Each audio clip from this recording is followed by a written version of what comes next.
Hello coaches and welcome to this Give and Go Live. My name is David Newbury and I'm joined by my colleague Ian Barker. Hi Ian, how are you? Hi David, it's a beautiful day here in Kansas City, Missouri, and looking forward to talking about some 1v1, 2v2 attacking defending. Great, and today's focus is on defending. The activity is called Defending 2 Goals, 1 versus 2 and 2 versus 2. So let's get straight to it. So this activity is focusing on the defender, and in this case the defender starts in black. The player starts in the middle and is then joined by 2 white players, attackers, coming in from the end line.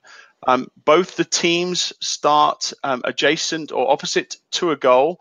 The white team is attacking the goal in front of them, and the black team, when it's their opportunity to attack, then attacks the goal in front. So we have a continuous attacking and defending cycle. The distance from the players at the end line to the goal is approximately 30 yards, and you can obviously alter that depending on the age and ability of players. So Ian, let's talk a little bit about some of the methodology we will use on this activity. Sure. So coaches, the idea of offsetting these goals is one that just creates an extra little stimulus and a different thrust in terms of attack and counterattack. Obviously, we could start off initially a 1v1, but we've elected to go here with 2 whites attacking 1 black. I would start off with this activity as being a defending focus, and I would be looking at this player and I would ask them to get immediate pressure to the ball. So even though they're 2v1 to a disadvantage, let's try to get them to close down space and make it more of a 1v1 type situation. So you'd be talking about angled runs, speed of approach, etc. Now, of course, there is the possibility that the whites do what we see here, is just knock the ball off and get an empty shot. So the idea of creating a shooting zone that the white team must penetrate so that they don't shoot from great distance, which means the one defender can't defend it. But a really nice opportunity for some good repetition. Ian, we have a question from Justin who asks, what age groups would you use this activity with? Yeah, it's a great question, Justin. And what I like about this activity, again, is this nature of the offset goals and some of the smaller detail. So I would actually start using this with some competitive under 10s. And I think 11, 12-year-olds would get a lot of value out of this type of activity. Thanks, Ian. So we go now to the sequence number 2. And if you recall from the last sequence, we had 2 white players coming in from this end line and the defender in black defending 2 against 1. As the activity progresses, the defender in black has now moved off to the side and has been replaced by 2 black attacking players. The white player transition is the player that was dribbling the ball in from the end line has now left the field. The dribbler has remained on the field, and the other player who did not dribble the ball, who eventually shot the ball, has left the field at the end line. One of the things that we can do as the players get used to this activity is add in some competitive element, and it could be first to 10 goals win. So Ian, let's talk about methods.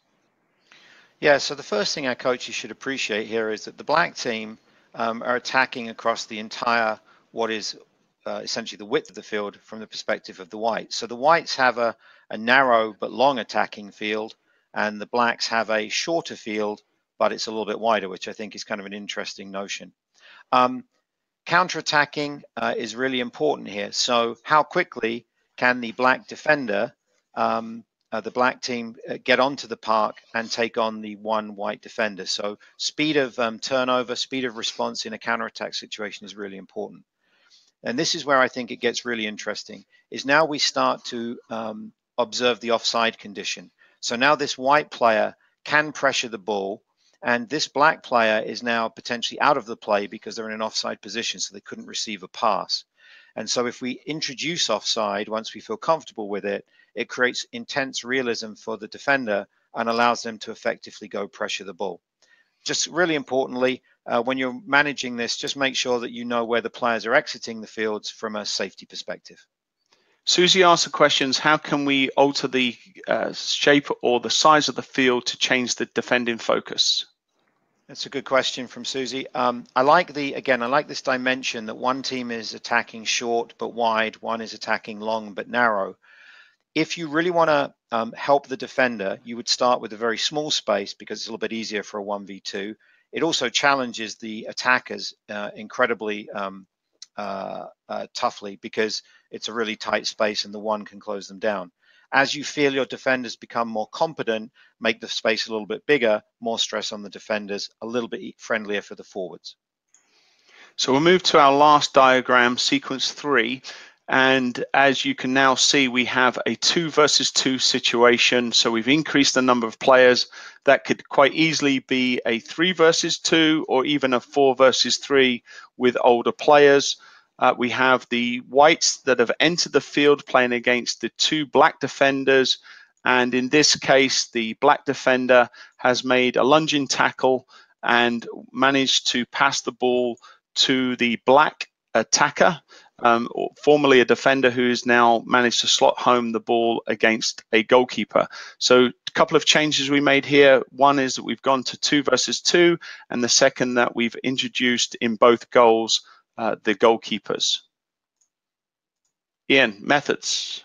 Yeah, so what a nice activity before you get to the final activity, which would be to move the goal to here and then play 2v2, 3v3, whatever it is. Players will be really excited now because the goalkeepers have been put into the field of play and the numbers have been evened out. So you've got a really kind of game realistic situation, but you've got this unique factor of the offset goals. To make this high energy, to allow these players that are waiting not to get too cold, you might put a shooting amount of time. So you might say, try to get your shot off within 5 to 10 seconds. If you do that, we've got a goal, the ball's gone out of bounds, or potentially there's a turnover as we have here and the black team scores. I would play with one continuous ball, and then as soon as the ball's gone out of bounds, introduce another one and transition the players in and out for this high repetition, high frequency. And I think it's worth mentioning, Ian, here, now we have the addition of the goalkeepers. In all likelihood, we will have some safe situations and we can now work on counterattack. So if in the case of this attack, the white team was to shoot against the green goalkeeper could save it and then start a counterattack immediately with their black teammates. Yep. So that's all we have time for today. So thanks very much, everyone, for joining us. Please join us through social media at various different opportunities through LinkedIn, Facebook, and through our Twitter account. And until next time, thanks very much for joining us.